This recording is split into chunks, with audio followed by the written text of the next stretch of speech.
All right. Well, here we are again with another game news show.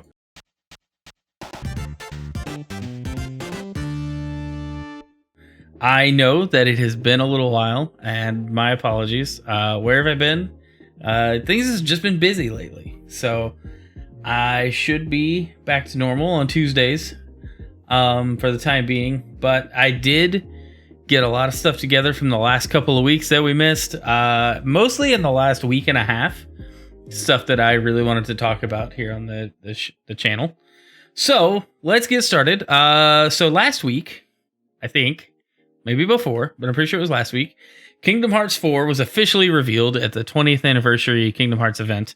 Notable things were a trailer that showed off the game running in Unreal Engine 4, but Square has said it will be in Unreal Engine 5 before the game launches, which is great. Means that it'll look even better than it already does. They didn't talk about anything too specific, mentioned some possible new mechanics in the trailer, showed off some of the combat changes. There's some rumors about Star Wars. There's a lot of credible things in the trailer that it's heavily teased, or it's an amazing coincidence. And given that Square doesn't, I don't know. I think it would be an amazing coincidence if it wasn't a thing. So yeah, looking cool.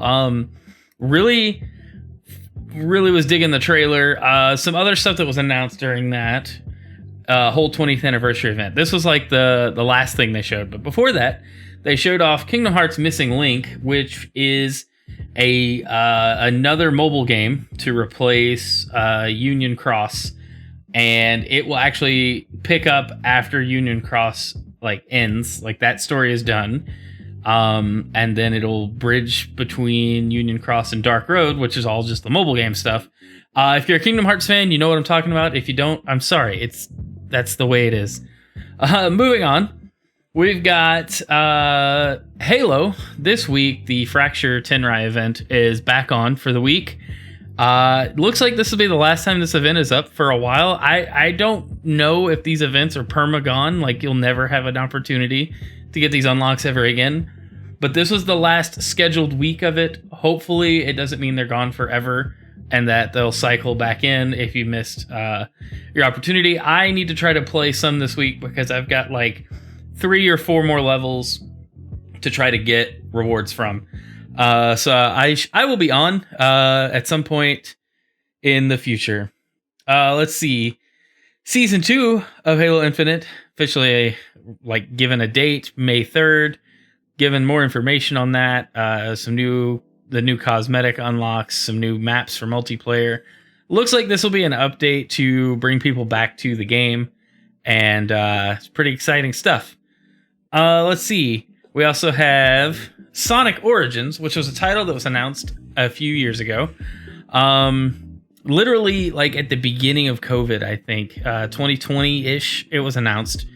And it should be bridging it's bringing the Genesis titles to modern platforms. Don't have a whole lot of information, but this particular key art here was leaked via the PlayStation Store, and people will be talking about this for the next week, I think, if we don't get an announcement, because this key art, along with the PlayStation Store leak, along with a Korean rating, was finally given for the game, which usually means the game is at least a couple months out. I mean, it could be at any time, but it seems like it's getting closer. I'm really excited for this because they've said this is going to be a modernization of these games, widescreen support, that's actual widescreen support, and a few other things to just make these games playable now. Not that they aren't, but just bringing some modern features to them and bringing them to a new audience. So I'm looking forward to Sonic Origins. It looks pretty legit.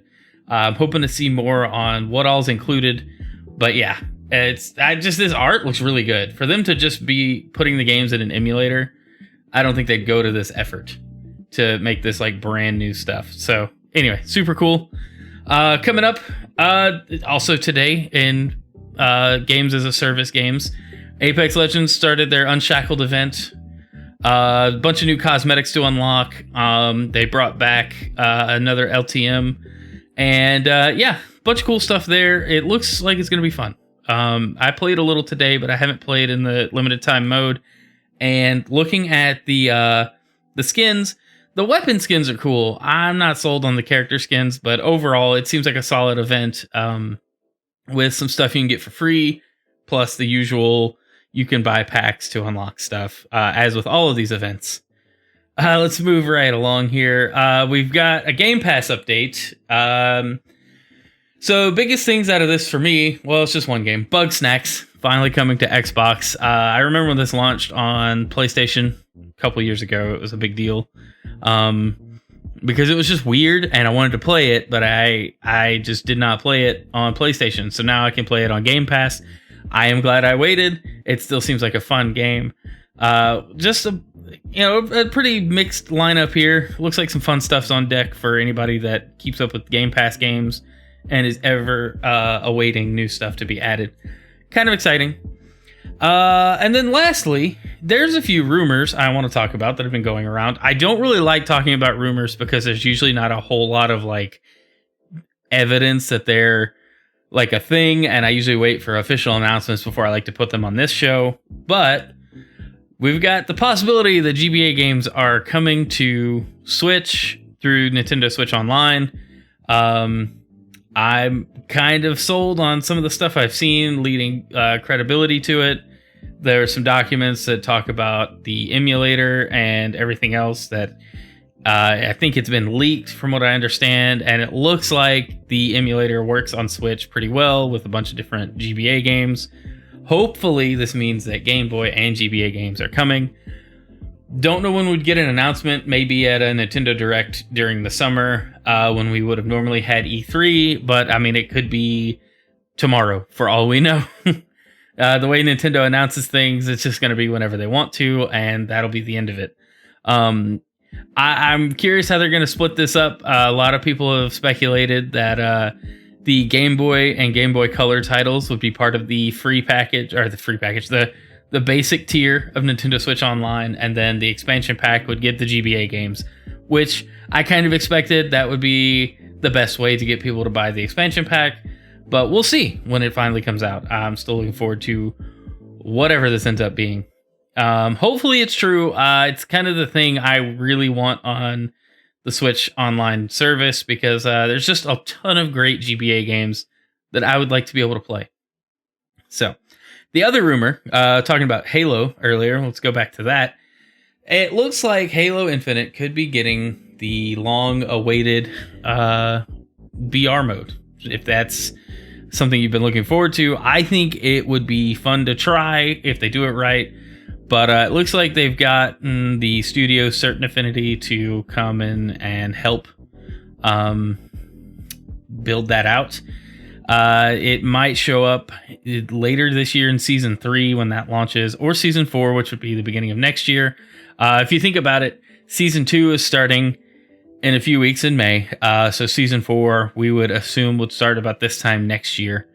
And apparently the Forge customization mode will play a big part of the Battle Royale mode. Hopefully this means like customs and stuff will be interesting. I could see Forge like having a BR mode where you're building out how the map is laid out or whatever, building a custom map, maybe a custom section of the map in Forge, and then playing that with, just a random party would be a lot of fun. But I'm excited to see what they do. I'm curious how they're going to do just weapons on the map and things like that. A lot of BRs are geared towards attachments and things, and Halo kind of dabbled in the whole attachment thing in Halo 5, but that was in one specific mode, and it didn't really go anywhere from that, so I don't know what the plan really would look like here, but I'm curious what it might be. Again, it's all rumors. There's a lot of evidence leaning towards it happening. There's some code names floating around.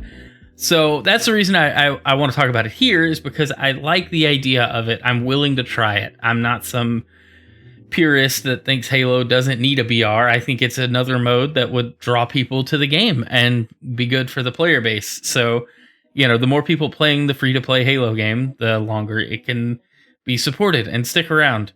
And this seems like the thing that would get a selection of people in there to try it out.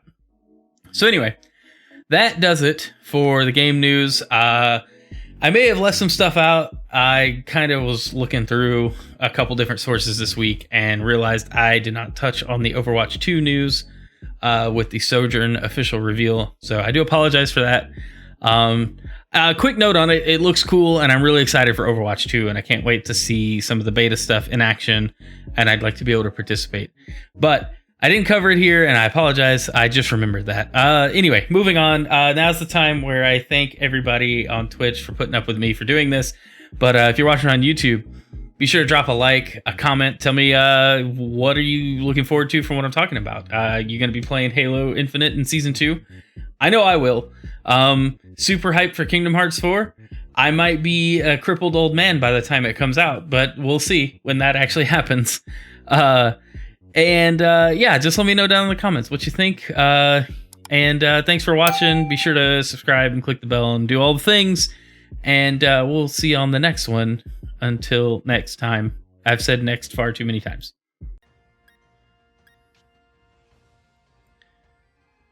Let's get...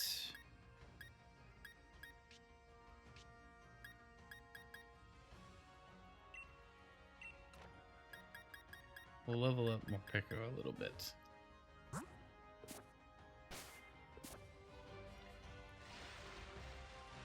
And work on... What was he doing?